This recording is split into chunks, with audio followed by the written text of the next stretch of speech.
part one, all fall in the category of a détaché bow stroke. But Rolland talks about this to distinguish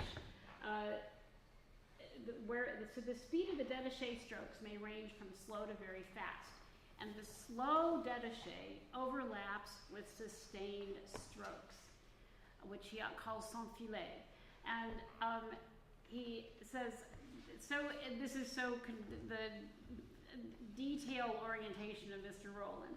Dividing the line between the two types may be placed arbitrarily at a stroke of 1 second.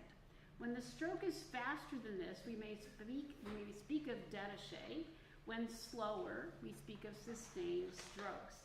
So the détaché and sustained strokes both have that rotary motion of the upper arm, but the faster, so the slower, when you're less than 1 stroke per second, you're going to be talking about, the rotary motion is going to be more visible.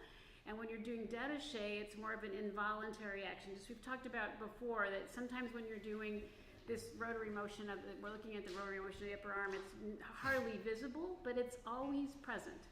And so your détaché, a simple détaché like that, my rotary motion is still going on. It's just very small thing. It's not something you would really notice to talk about, but when you put the little deflector on, as Rolland loves to do, you see it happening still. So that's, I think, an important thing to remember about what's the difference between the détaché, the sustained strokes fall under the category of détaché strokes. Did you want to say something about violin, big extra? Okay, so on the page that I handed out for you today, there's some, actually before we do this, I thought it'd be fun to play the scale, the 2-octave scale that we saw the kids do, where we start just with simple détaché. Let's do a G major scale, or G major scale.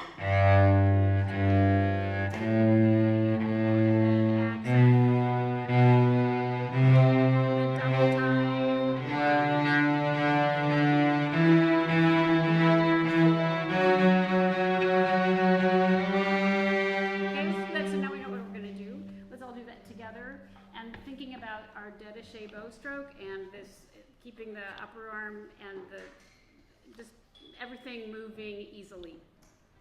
Think about noticing the rotation of your upper arm in this quiet, subtle way.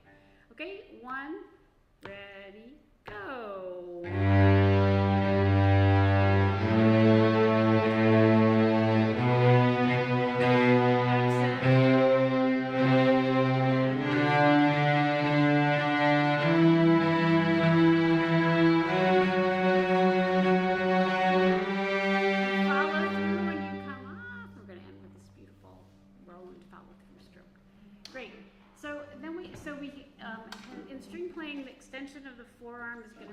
This pronation in your forearm, and you can practice. These are reminding you what we did before. Right, things we've talked about, sort of review, and then that's your full swing for your détaché. And Rolland, sometimes he talks about détaché and swing. That there is the same. The détaché is that swung stroke. And then we do half swings where we not the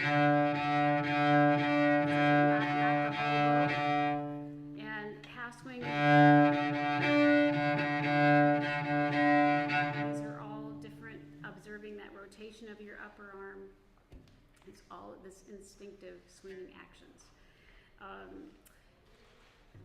And if we, so those are. I just wanted to give you a summary of that on the sheet so you can go home and think about it some more. This is all kind of a summary of stuff we've talked about. So so he gives samples of the simple détaché and then the accented détaché, which is just it's the same bow stroke, but there's a little bit of the index finger dipping down at the beginning of the stroke.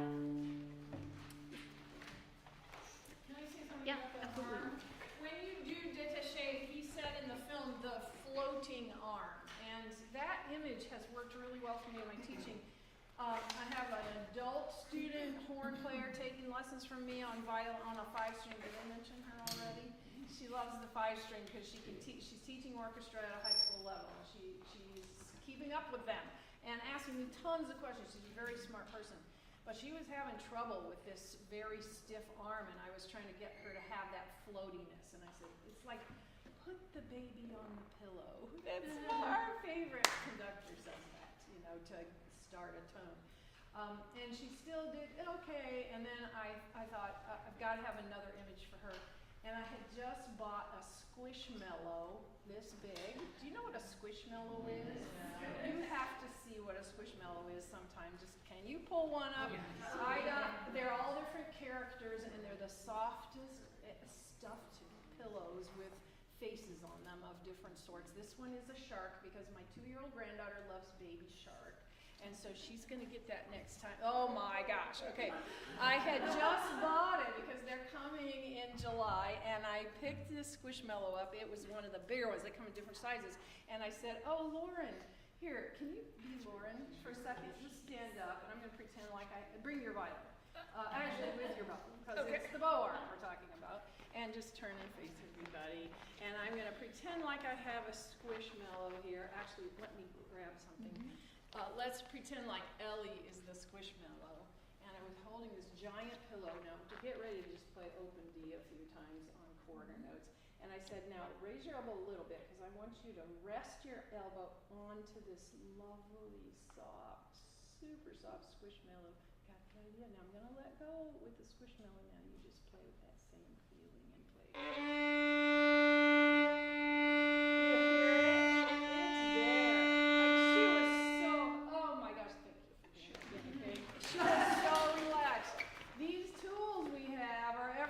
So be as creative as needed, but think what it is that you're trying to convey. What's the message? The message is soft and floaty, and what I was using so far hadn't worked as well as I wanted it to, and the Squishmallow is what works. Yeah, and Rolland cautions that 3 major problems in détaché playing are stiff elbow joint. And so as a teacher, you're looking for that in your stiff shoulder joint, and guess what the other thing is? Stiff fingers. So all the things we've been talking about, ways to relax and release tension in all those zones are what you'll be working at with your détaché stroke. Does anybody have any questions on specific issues they have in their teaching about this that they want to have addressed? No questions. Okay, that's good. I'm thinking that I've sort of we can go into more detail about something, but I feel like I could say I think one of the interesting things about accented détaché is that the bow doesn't stop. It's a quick change, right? Like I guess that's what we're talking about with détaché, but because I get kids who try to stop their bow and I can tell them to accent it. Yeah, and that's martelé, right? But yeah, and that's more martelé, and so. Creates a different sound in orchestra for sure because it's connected. That's what I'm thinking about with what to unify the links, right? Because the releases or no releases is something that unifies or doesn't unify within an orchestra. So why don't we try that together? Actually, so we're not going to stop our bow arm.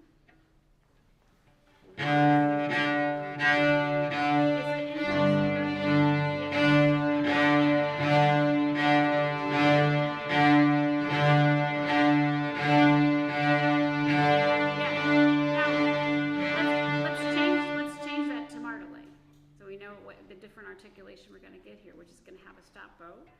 Ready, goes. Okay,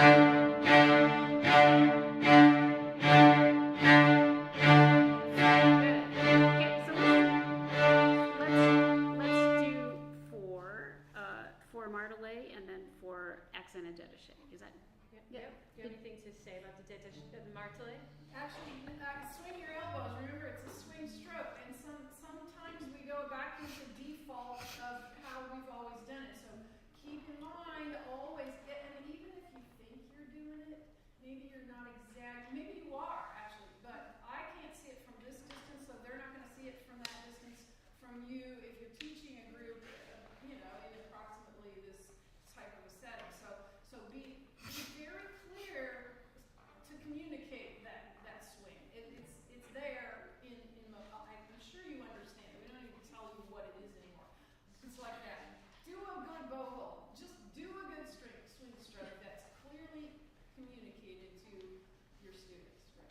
Yeah, the détaché stroke, he uses the term swing stroke, as I said earlier, so keep that in mind.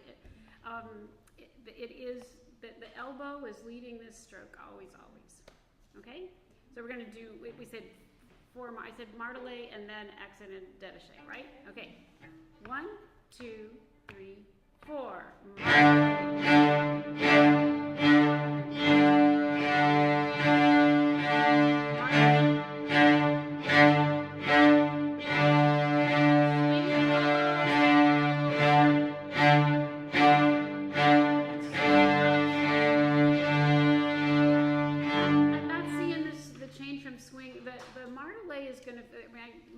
Like you're playing in a telephone booth, there's a hard stop to those notes. And then when you switch to the détaché, there's going to be this swinging, continuous motion. Make sure your elbow is swinging up. Can I say one more thing, because my brother is in the room? Tim, do you want to just wave, say hello?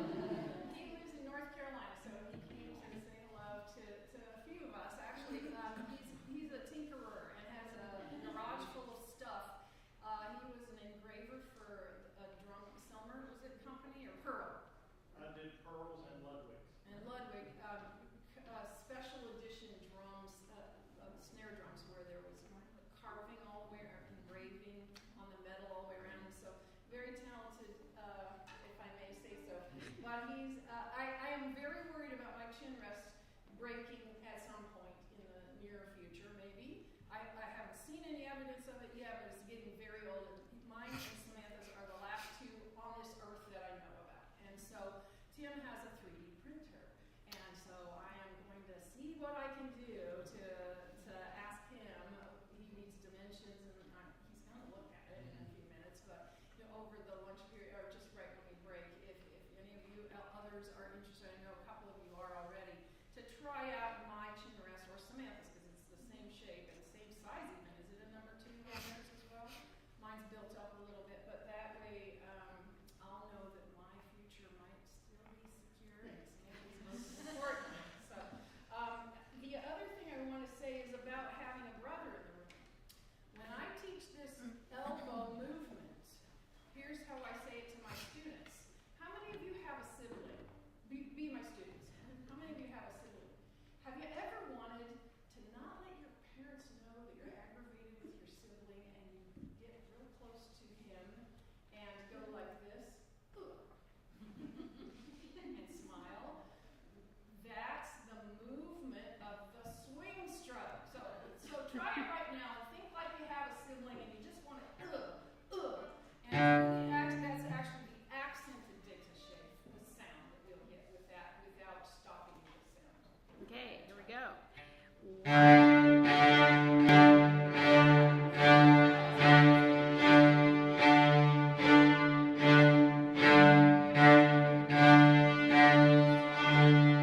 Whatever images work for you, and that was one that really, you did better. It sounded better to me, and I think your students, will appreciate a little story that goes along with anything. My students often, I would say, oh, I have a story, and they would go, oh, good. Sit back in their chairs, and I would say, oh, no, this is only going to be 3 seconds. And of course, it never was. Joanne cannot tell a 3-second story. I can't. Yep. Anyway. Go ahead. Could we, I think one of the brilliant things is the tremolo into uppo staccato that he does. Can we try? Because it's super relaxed when I do it, and whenever we're learning it not like that, it's pretty challenging. So tip of the bow-ish, and then you just start a détaché with your uppo, and so go ahead, you tremolo. And the arm motion,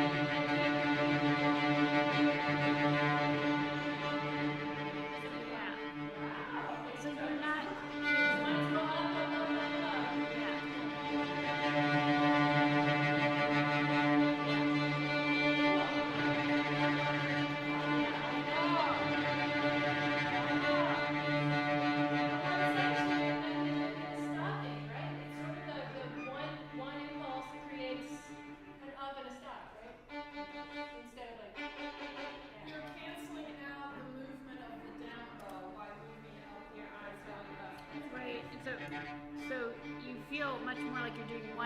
long stroke with these, So, yeah, crazy. And then the other one I would like to see if you can do is the sautier, which is in this chapter 2. And see if we can, he just did that sort of like, do you know what he says to that girl where he says, show me the bounce position and show me the non? Yes, that's a little position. subtle. He was Yeah. doing supination and pronation with her. Did you see that part where she was doing détaché, rapid détaché, da da da da da da da, and then she would go this way and da da da da da da.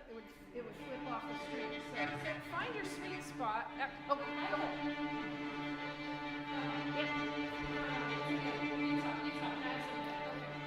I would say you could, we did it from starting in the upper part of the bow, and that's how I always teach it. But if you do it, these kids are magic, aren't they? Yes. Oh my gosh. But what she was doing, I don't even know if I can do it, but is a rapid détaché this way.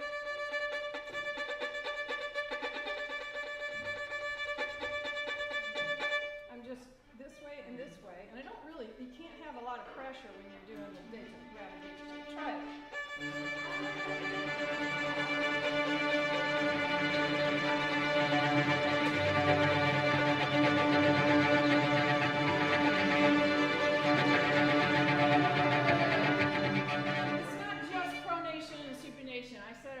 It's elbow, raise elbow, lower. The elbow's got to be in the act or it'll maybe not